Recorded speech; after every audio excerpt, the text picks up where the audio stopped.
One of the things I've been struggling with recently has been getting the workload done, getting the project sorted out in different various parts of the business, kind of, and not actually client-facing work, but all kind of the back office stuff, marketing in particular. And I'm sharing this with you because I don't know if you'll get anything from it, but maybe there is something inside that's useful. If only kind of shows you how I go about problem solving, or at least I hope I've started the process of problem solving, because it is an end of a project of working on what was bothering me about some particular issues, but then actually the second project is the one that sees me doing something about it. And what it was is simply that I was finding challenging to get as much copy out there, getting out as much work out as possible in terms of posts and blogs. And I realized that I can get through that, that's fine. And most times I was able to placate that voice inside myself about saying, need to be working on writing articles or even doing videos. And that voice was placatable. I don't know if it's a word, but it was able to kind of quieten it down. What had happened over previous weeks was that that placation wasn't working. What was happening was it was a building up point of things weren't getting done, and this was causing a mood shift for me, which wasn't really helpful, wasn't getting me where I wanted to be, and kind of got me into a bit of a spiral, a bit of a loop of thinking, which just didn't take me anywhere. It took me farther away from the problem. And in particular, if you go back to the previous Daily J's, you'll see that I was talking about how the rectifier, the thing that actually you need to do, becomes the background, and what happens is your thinking loops and spirals into what is just the foreground, which is the fact you're not doing what you want to do, or you're unhappy or upset. So you can refer back to that one. So I have been spending some time trying to work out what behind this is happening. Not so much of kind of the history of somehow how I've come to be after 46 years thinking this way, but literally what's the trigger, what's the stimulus, what's the thing in my mind that kind of I'm trying to equalize out, and it's not working for me, and where am I finding the struggles, finding the challenges. And it's taken a few days, a few weeks just to play around with it. I at first was always kind of finding that it was challenging to kind of share some of the thoughts of the processes, thinking, well, what's the value for you in this? Where did you get anything from it? And really, I'm trying to head away from the thinking that you need to see a finished and polished product, and actually having it raw is probably more useful. And the example I had in my head, where I kind of thought about a bit further, was getting the idea that if you could see an artist progress through their work, it would make their own final piece even richer for you, even more valuable, even more interesting. And I just felt that actually that has a similar kind of connotation to me explaining as I go along something that's in my mind, or a challenge, or things that I'm doing. Because if you were to see Picasso working out his troubles, working out the difficulties, starting and correcting and working through his sketches and getting to the point of the final production, you'd have a richer understanding and get some maybe techniques and ideas that you can benefit from along the way, rather than simply seeing how the finished product. You can actually trace back and see how it started. And it's with that mindset I kind of start this video. For me, being inconsistent with work, in terms of delivering work and doing videos and posts and so on, that inconsistency is something I hate. I loathe it, to be inconsistent. I loathe to set out a plan and not achieve that within a reasonable time scale. And the worst thing is, I'm not overly strict about it. I allow some flexibility. I will placate myself if things don't work out. If there's something comes up, or it's kind of like children take a priority, or something else, or a client takes a priority, I can withstand that. So there's a bit of wiggle room.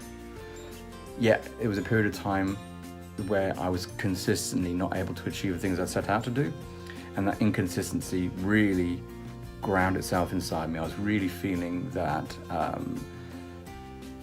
it was just the worst in trying to get myself out of that mood. It was just pervading in different areas, and what I discovered today, there's more pain associated to the fact of actually doing something. So how I can best explain this is that there's an action. If I kind of going off the radar, not doing anything on Instagram or Facebook or wherever, if it wasn't to do anything, well, then there was no point of measurement. And if I was to start to do one thing again, we'd go like, oh, right, he's done something today. When was the last time he did it? And that's a month ago. Oh, I see. And you'll notice inconsistency more. So the thinking was actually, I think that if I could just not do anything, I was able to kind of keep it off the radar. But when to do something and then put it in place, it would highlight, oh, for me at least, in my perception of my truth, as it were, I haven't done something for a while. That's been consistent.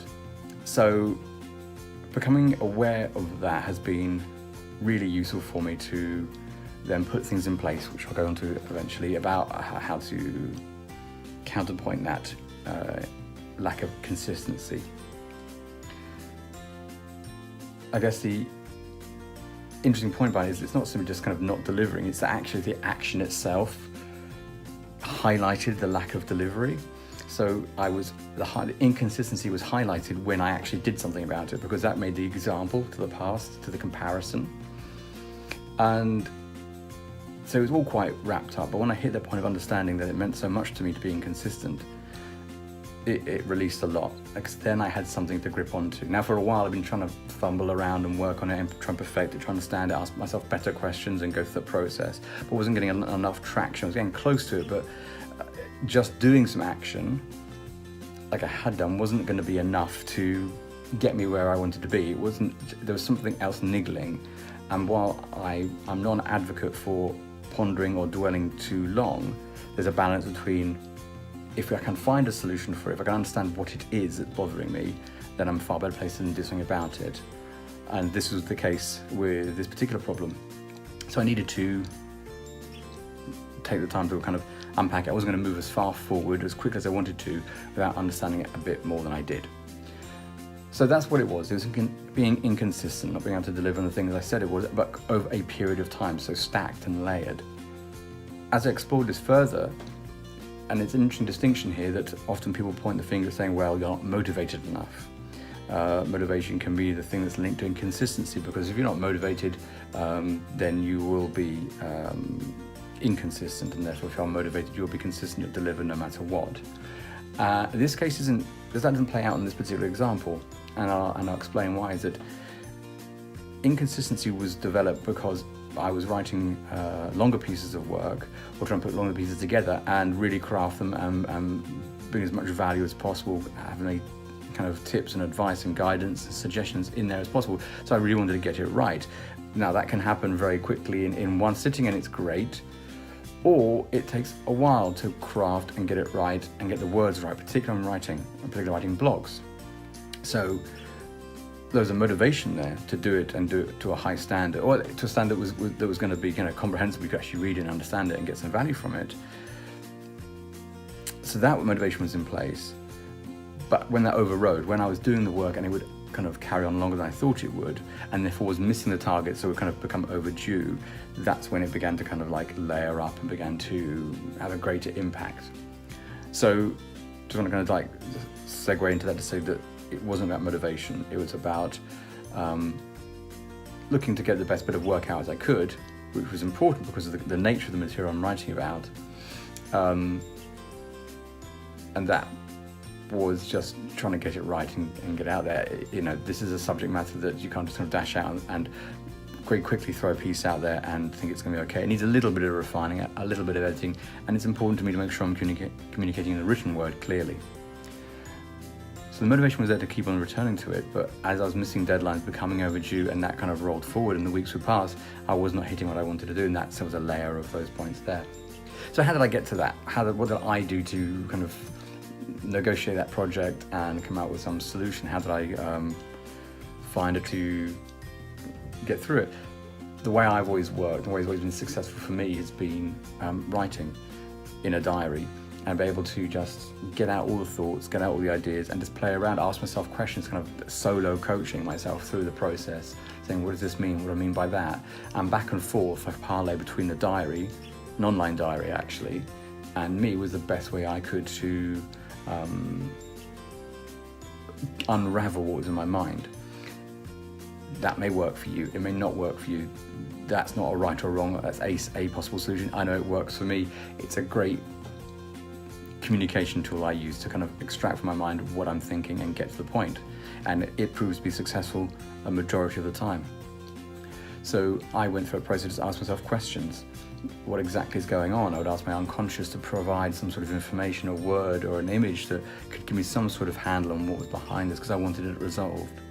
And I can't actually tell you exactly how it came about, but the word inconsistent kind of came up, and it was that repeated feeling of inconsistency. And the more that I played with that and templated it across experiences, I thought, yeah, that's making sense. It's not motivation, it's not the desire. What's upsetting me is I'm not being consistent, because inconsistency I hold at a very it's very important to me to be consistent, so I look down upon inconsistency. I don't like that kind of wishy-washiness. I don't like the idea that it's occasional. For me, and I wrote in the diary, it's like it comes across as being a bit of a faker if you're not being consistent, which, as I say out loud, sounds, pretty harsh in some form. But we all have our words that are harsh to ourselves, we are used to upset ourselves and motivate us to do or not do something. So for me, this is how I went through the process, using the diary to extract that understanding, get to the point of realizing that inconsistency was my issue at hand. With all that in place, understanding those particular points, understanding the triggers, understanding that it was the truest form of expression I could in explaining how I felt and why I wasn't doing what I wanted to do, what was in my way. The next questions are about what I'm going to do to rectify that, how I'm going to mitigate against that issue, what I'm going to put in place.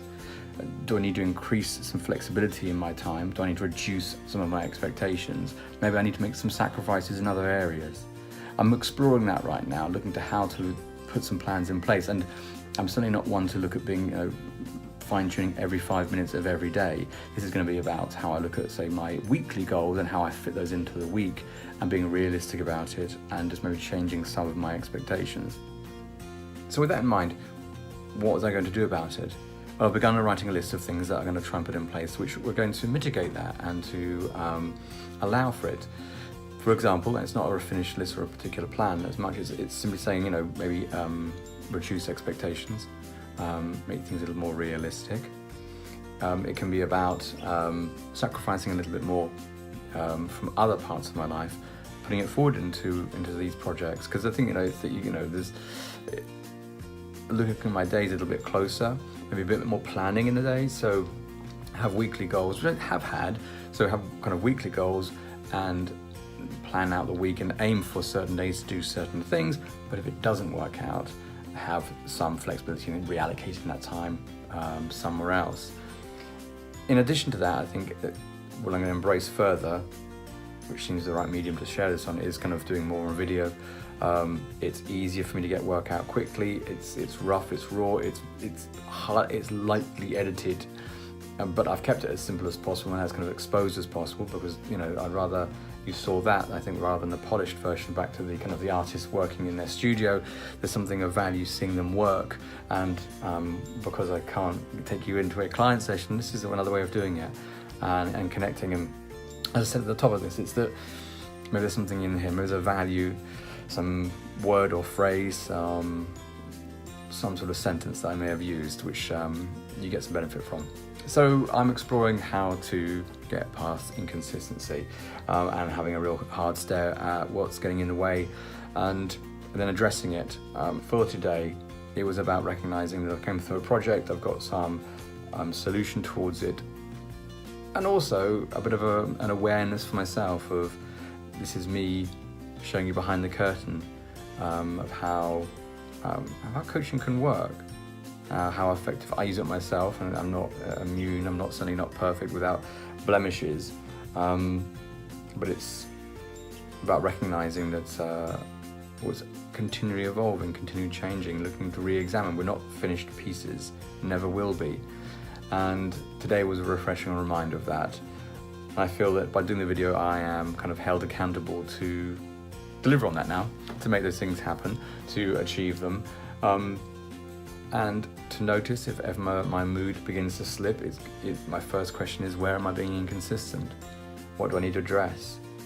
At the end of the day, it's about examining what we're doing, examining what our triggers are, examining to see what we need to do differently. Not, as I was explaining from the top, not to excavate our history and plough our way through and really uncover every nuance and detail and subtlety towards it. There's really occasional benefit towards that. It's about recognizing where we are, recognizing where the triggers are now, and then what we're going to do next. What's the plan? What are we going to do that's different? What have we learned from this that we need to put in place? What's our message? What's our learning?